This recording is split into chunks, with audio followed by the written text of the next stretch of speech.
अस्सलाम वालेकुम अम्मा जी। वालेकुम सलाम। की हाल है मां जी, ठीक हो? ठीक है पुत्त, अल्लाह बाद रखे तुम। सेहत किदां तुहाडी, ठीक है हुण? ठीक है पुत्त, अल्लाह जिद्दन दे तुसीं आन लगे हो ना ते बड़ी शुक्र है अल्लाह दा लख लख शुक्र।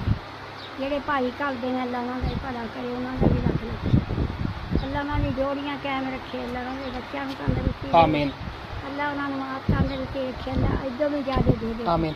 मां जी अज मैं तुहाडे दो बेटियां दी अमानतां लैके आया वां, अली चौधरी साहब और मलिक अली साहब। अली चौधरी साहब ने भेजे ने तुहाडे वास्ते 10,000 रुपए ते मलिक अली साहब ने भेजे ने 5,000 रुपए।